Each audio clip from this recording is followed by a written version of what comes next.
Good afternoon. Happy Wednesday. It's about halfway through the week. It's almost to the weekend. All right, we're going to read a couple more chapters today. Yesterday when we left off, Amy Ann was at dinner with her family.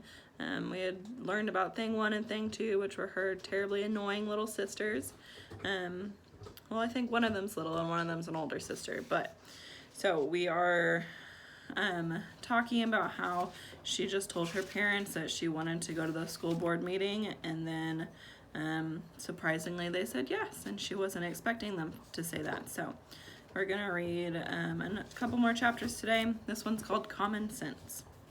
Thursday came quick, and suddenly Dad was driving me to the school board meeting in his truck. The school board meeting was where I was supposed to tell everybody why I like from the mixed up files of Mrs. Basil E. Frankweiler. With every mile that passed, I regretted opening my mouth a little bit more. The school board meeting was in a room on the 3rd floor of a big gray building downtown. There was a curved table at the front where some of the school board members were already sitting, and 2 sections of uncomfortable seats facing them with an aisle running down the middle. And right at the front of the aisle was a podium with a microphone on it, the microphone I was supposed to get up and talk into. The folded piece of paper with the speech I'd written about from the mixed up files crinkled in my pocket. I've only ever stolen one thing in my entire life. A lollipop from the grocery store when I was 4. I'd snatched it while we were in the checkout line and snuck it in my pocket, but I was old enough to know it was wrong, and that lollipop felt radioactive the whole way out the door and into the parking lot. I felt like everybody could see it, like everybody knew I was a bad girl. It burned so hot that I broke down in tears and confessed before we ever got to the car. That piece of notebook paper in my pocket felt like that now. I was surprised it hadn't set off all kinds of alarms on the way into the building. How was I ever going to stand up and read what I'd written in front of all of those people? Mrs. Jones, the librarian, saw us come in and hurried over to give me a hug. She was wearing a black dress with white polka dots tonight, a big black polka dots for earrings. "Oh, honey, I'm so glad you came tonight," she said. "Amy Ann's our own honorary librarian," she told Dad. "I think she spends more time in the library than I do." I was suddenly worried that Mrs. Jones was going to let it slip that I hung out there every afternoon instead of going to clubs. She didn't know I'd been lying to Mom and Dad. She held out her hand to Dad instead. "Opal Jones," she said. "Opal's a pretty name," Dad said, shaking her hand. Mrs. Jones blushed. Grown-up ladies always act weird around my dad. Mom says it's because he has bricklayer arms and a movie star smile. "My parents gave me an interesting first name because our last name was Smith," Miss Jones said. "Then I went and married a man named Jones." She shrugged. "What can you do?" "So what's all this about book banning?" Dad asked. Mrs. Jones took a deep breath. She had big lungs to fill. "It's not the first time we've had a book challenge in the library, but it's the first time the school board has gone over my head to pull a book from the shelves all by themselves, and it's all because of that woman there." Dad followed her gaze to a petite, pretty white woman with short blonde hair. She wore a matching lavender skirt and jacket. "She doesn't look like a book burner," Dad said. "That is Mrs. Sarah Spencer, a pillar of our fair community," Mrs. Jones said. "She's a member of the Shelburne Elementary PTA, the Shelburne Elementary Playground Redevelopment Committee, the Raleigh Race for the Cure Foundation, the North Carolina Art Museum Board, and the North Carolina State Opera Society." "Oh," my dad said, suddenly interested because of the opera. My stomach seized up and I grabbed his arm. I did not want him to start singing at the school board meeting. "More importantly," said Mrs. Jones, "Mrs. Spencer and her husband are rich, which means the school board listens to her even more than they listen to me, the person they hired to do the job." I didn't know Mrs. Spencer, but I knew the boy in the seat beside her. His name was Trey. He was in Mr. Vaughn's 4th grade homeroom with me, but he and I had a history. He had the same blonde hair as his mom, only messier, and wore an untucked blue polo shirt and jeans. He looked up from the notebook he was drawing in, caught me staring at him, and quickly looked away. One of the school board members called the meeting to order, and we sat down with Mrs. Jones. The seats in the audience weren't even half full. The board members talked about some boring stuff that only future lawyer Rebecca would have been interested in, and then it was time for public comment. That meant people could come up to the podium to speak. I sank down in my chair a little, the paper in my pocket crinkling louder than the firecrackers next to me. I sank down in my chair a little, the paper in my pocket crinkling louder than firecrackers to me. Dr. Opal Jones is our first speaker, one of the school board members said. I sat up. She's a doctor? I whispered. Not a medical doctor, Dad said. Library science, probably. There were library scientists? My eyes went wide as I imagined librarians in lab coats looking at books under microscopes, like crime scene investigators on TV. Wild-haired library scientists cataloging books with giant machines that crackled with electricity. Mad library scientists swirling new words around in glass beakers. I was so busy imagining what it would be like to be a library scientist that I missed most of Mrs. Jones' speech. But worse than ignoring the request for reconsideration forms and the whole system the school board put in place to review challenges to books, Mrs. Jones was saying, is the larger question of intellectual freedom. Some of the school board members rolled their eyes and shifted in their seats like we all do in Mr. Vaughn's class when he starts telling us how we're all going to need to know how to use fractions one day, so we better pay attention. Mrs. Jones didn't seem to notice. It's our job as educators to expose our children to as many different kinds of books and as many different points of views as possible. That means letting them read books that are too easy for them or too hard for them. That means letting them read books that challenge them or do nothing but entertain them. And yes, it means letting students read books with things in them we might disagree with and letting them make up their own minds about things, which is downright scary sometimes. But that's what good education is all about. Some of the school board members were shuffling papers and checking their phones. None of them seemed to be paying much attention to her. Ladies and gentlemen, Mrs. Jones said, every parent has the right to decide what their child can and can't read. What they cannot do is make that decision for everyone else. I respectfully ask that the school board overturn the arbitrary, closed-door decision to remove these books, and to require any parent still concerned about library materials to follow the established reconsideration policy set up by this board. Thank you. Most of the school board members were looking at the table in front of them when she finished, not at Mrs. Jones.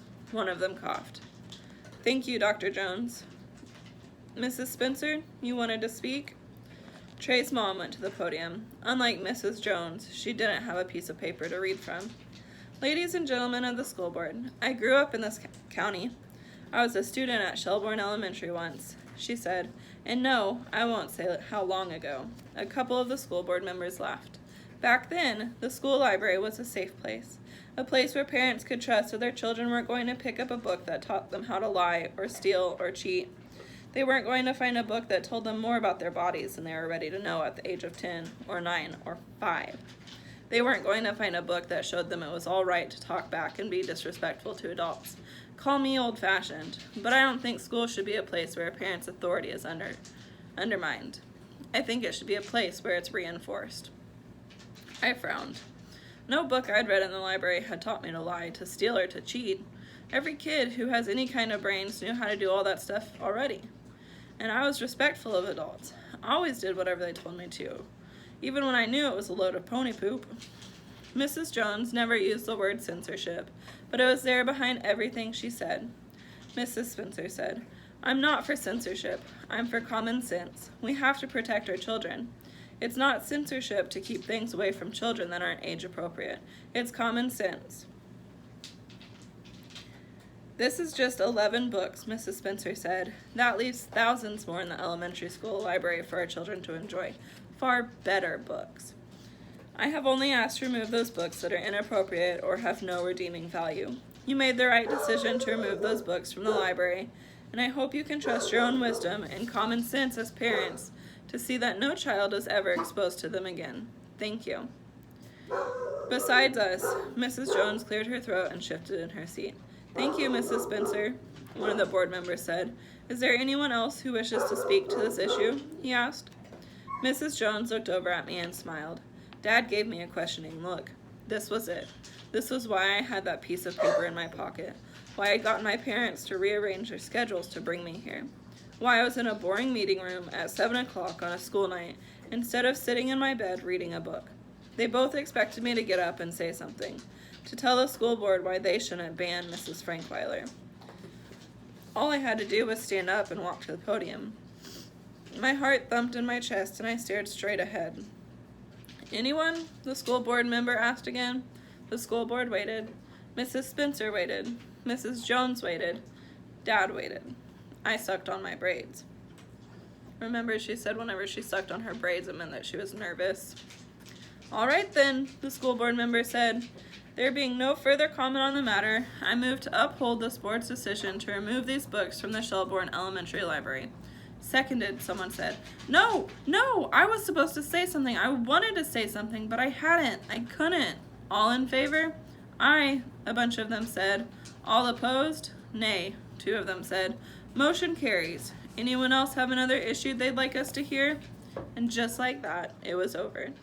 One of the other adults in the audience got up to complain about how much homework her kids brought home, but I was barely listening. That was it.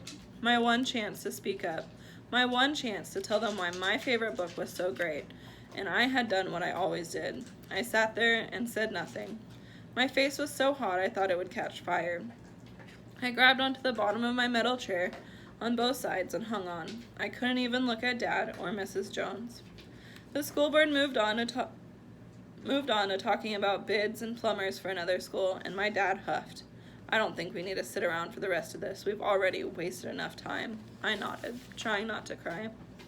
I'm going to wait until the end, Mrs. Jones whispered, in the ears of 1 or 2 of those board members. Good luck, Dad told her. I looked up at Mrs. Jones as I slid past her down the aisle. I'm sorry, I told her. Oh, there's nothing for you to be sorry about at all, honey, Mrs. Jones said. She took my hand and squeezed it. You didn't do anything. I know. That's the problem, I wanted to say, but I didn't. Mixed up, Mrs. Frankfurter. In the car on the way home, I pulled the piece of paper out of my pocket and unfolded it. At the top I had written, Why, from the mixed up files of Mrs. Basil E. Frankweiler is my favorite book. What I had written below, that wasn't long, but it had taken me a long time to do it. How do you say why you like a thing? You can point to all the good parts.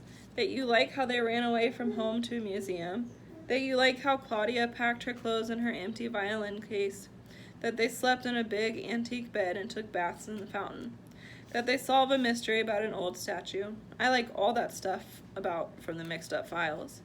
But none of those is really the reason I've read it 13 times and still want to read it again.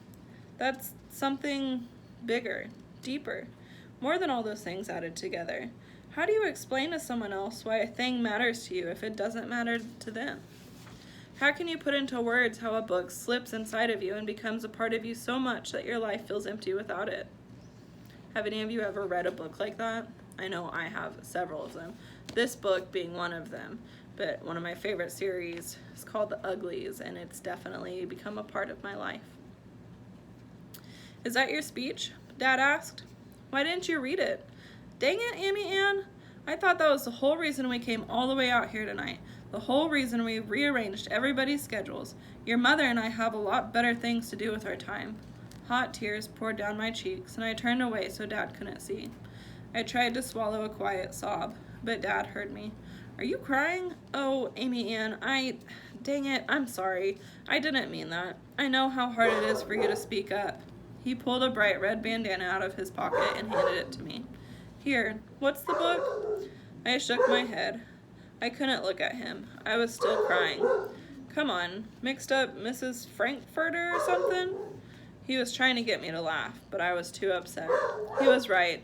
Everybody had changed their plans for me, and we'd come all the way downtown on a school night, and I'd sat there too afraid to say something. Dad didn't say anything else, but a few minutes later we pulled into the parking lot of the bookstore. I hadn't even noticed we weren't driving home. Come on, Dad said. Clean yourself up now and let's see if they have your book. Inside, I told the lady at the register the name of the book, and she knew it right away. A few minutes later, Dad bought me my very own copy of From the Mixed Up Files of Mrs. Basil E. Frankweiler. There you go, Dad said. Now it doesn't matter whether they have a copy in the library or not. You've got one of your own. On the way home, I held the book in both hands in my lap. The cover was a little different from the one in the library, and the new very medal on the front wasn't real like the library one.